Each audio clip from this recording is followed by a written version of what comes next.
भगवान का भक्त प्रेम। भगवान सर्वदा अपने भक्तों के साथ इस प्रकार घुमा करते हैं जैसे बछड़े के पीछे पीछे गाय।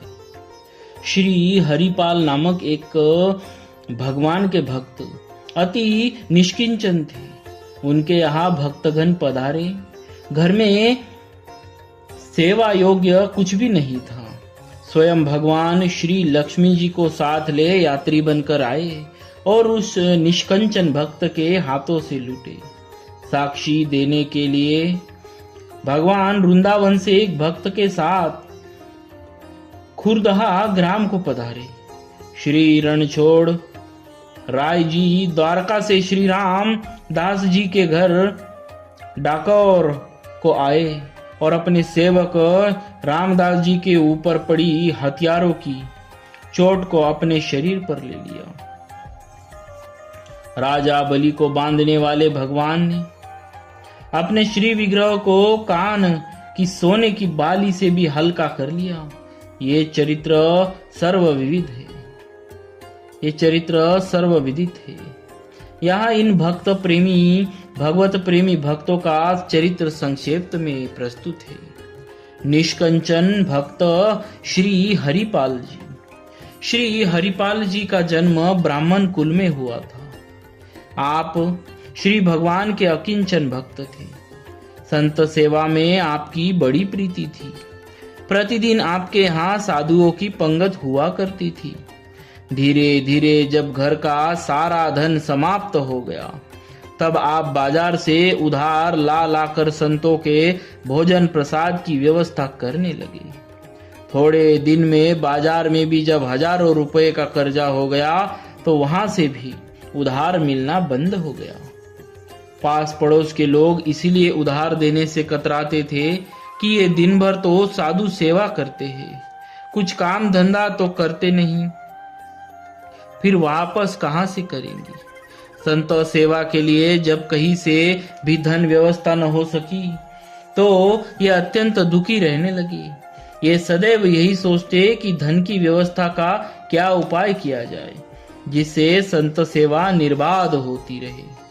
इसी क्रम में ये एक बार किसी वैश्य के यहाँ चोरी करने के उद्देश्य से घुसे थे। आधी रात का समय था। अचानक खटपट होने से वैश्य की पुत्री की नींद टूट गई। उसने अपने पिता से कहा, पिताजी लगता है घर में कोई चोर घुसा है। वैश्य ने कहा, चिंता न करो, हमारे गांव में न कोई चोर है न कभी चोरी होती है। अगर कोई होगा भी तो हरिपाल ही होंगे। वे संत सेवा के लिए ही कुछ ले जाने आए होंगे, इसीलिए तू चुपचाप सो जा। पिता पुत्री की इस वार्ता को जब श्री हरिपाल जी ने सुना तो उन्हें इस बात की बड़ी ग्लानि हुई कि वे एक भगवत भक्त के यहाँ चोरी करने घुसे हैं। उन्होंने सारा सामान तो वहां छोड़ ही दिया, साथ ही वह चादर भी छोड़ दी जिसमें उन्होंने चोरी का सामान बांधा था।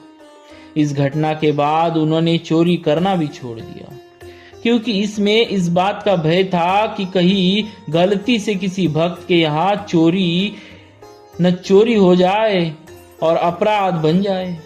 परंतु साधु सेवा के लिए धन की भी व्यवस्था करनी थी। अंततः उन्होंने जंगल में जाकर वेशभूषा, तिलक, माला, कंठी आदि से परीक्षा कर अभक्तों को लूटना शुरू किया और उसी धन से संत सेवा करते।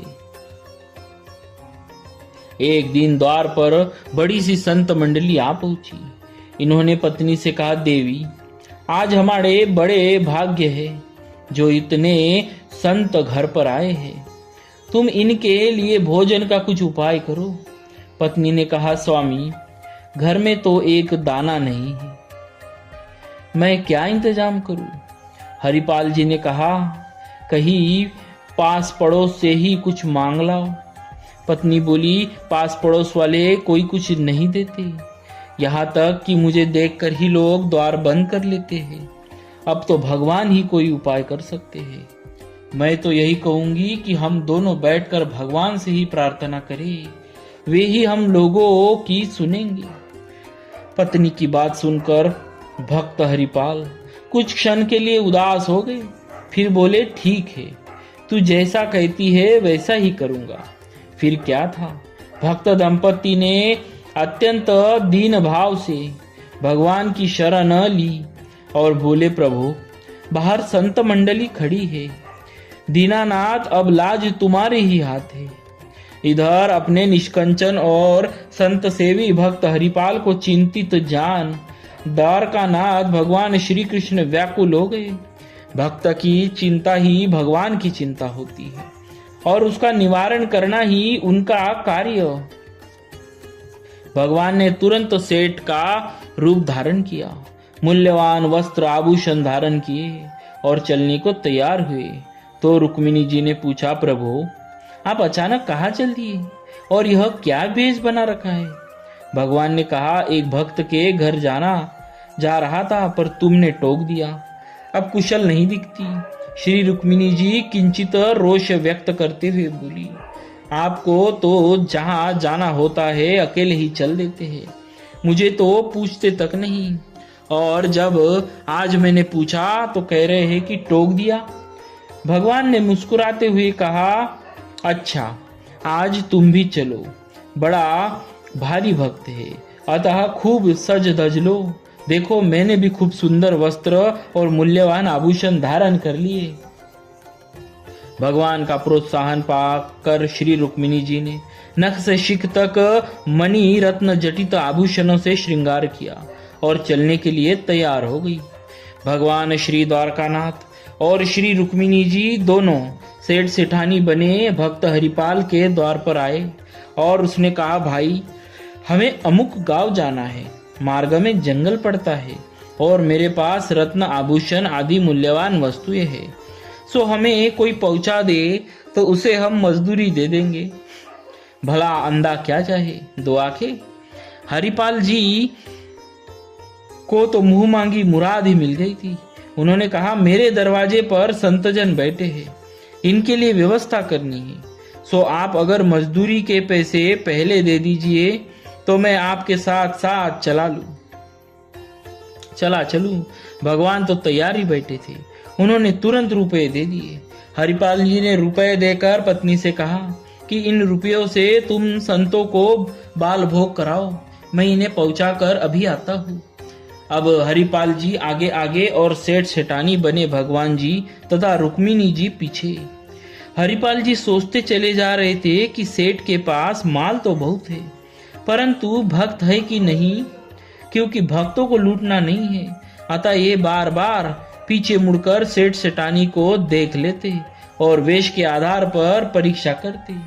इन्होंने इन लोगों के शरीर पर न कोई तिलक दिखाई दिया, न कोई माला कंठी। रास्ते में चर्चा भी केवल धन दौलत और व्यापार वाणिज्य की ही हो रही थी।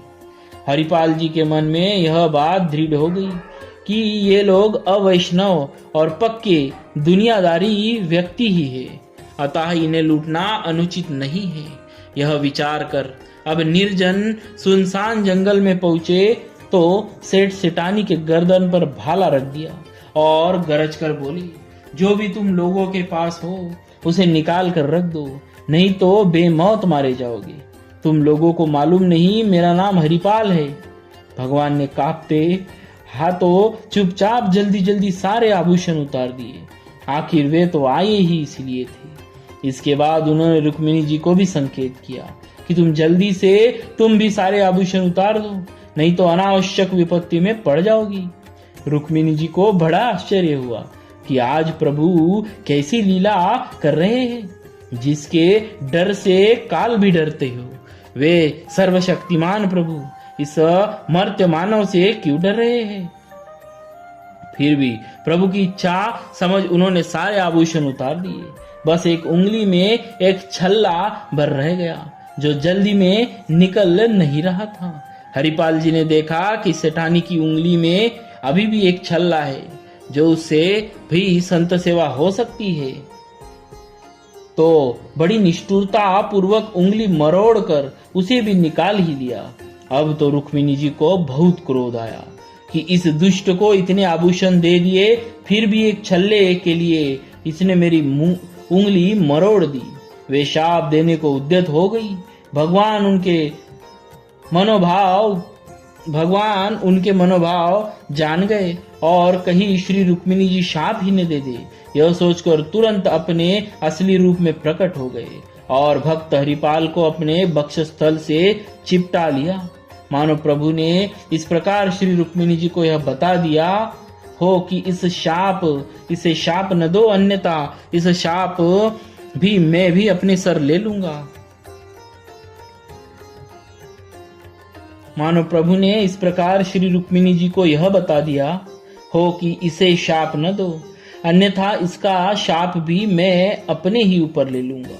जब हरिपाल जी को यह पता चला कि जिन सेठ सेठानी की मैंने लूट की है वे तो मेरे परम आराध्य ही है, तो उनकी दशा विचित्र हो गई। वे बार बार प्रभु के चरणों में गिरकर क्षमा याचना करते हुए प्रायश्चित करने और सारा धन वापस करने लगे। तब भगवान ने कहा, भैया यह तो मैं तुम्हारे लिए ही लाया था। तुम्हारी संत सेवा से मैं बहुत प्रसन्न हूँ। तुम तो मेरे भक्तों के मुकुटमणि भक्तराज हो। तुम किसी प्रकार की चिंता न करो और यह सारा धन ले जाकर संतों की सेवा करो। श्री हरिपाल जी ने कहा, प्रभु यदि संतों को इस बात का पता लग जाएगा तो वे इसे स्वीकार नहीं करेंगे और मेरी जगहसाई भी बहुत होगी कि इसने तो भगवान को ही लूट लिया। इस भक्त ने तो भगवान को ही लूट लिया। भगवान ने कहा, डरो मत, यह सब मेरी ही इच्छा से हुआ है, अतः मैं किसी से नहीं कहूंगा। इस प्रकार वार्तालाप कर और दर्शन देकर जब भगवान जाने को उद्यत हुए तो हरिपाल जी ने कहा, प्रभु यदि आपने संत सेवा से संतुष्ट होकर मुझे दर्शन दिए हैं तो इसकी प्रेरणा तो मुझे मेरी पत्नी ने दी है, अतः कृपा करके उसे भी दर्शन दे। भगवान भक्त हरिपाल के भाव को जानकर बहुत प्रसन्न हुए और घर चलकर दर्शन देने की स्वीकृति दे दी। फिर क्या था, हरिपाल जी आनंद से नाच उठे। उन्होंने कंधे पर एक और भगवान को और एक और माता रुक्मिणी को बैठाया और घर लाकर सिंहासन पर बैठाकर उनकी सेवा पूजा की। तत्पश्चात संतों का बृहद भंडारा हुआ। हरिपाल जी की पत्नी जब संतों के लिए भोजन बनाने लगी तो श्री रुक्मिणी जी ने भी साग्रह उसमें हाथ बटाया। इसी प्रकार श्री हरिपाल जी जब परोसने लगे तो भगवान भी उसके साथ साथ जुट गए। संतों ने भक्त और भगवान की जय जयकार की और आनंद पूर्वक भंडारा संपन्न हुआ।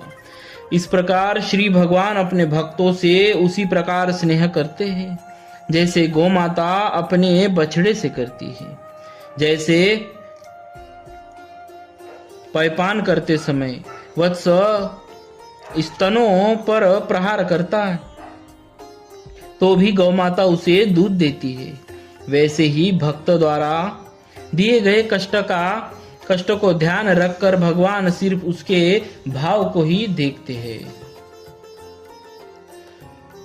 बोलिए भक्तराज निष्किंचन भक्त जी महाराज श्री हरिपाल जी महाराज की जय। भक्तवत्सल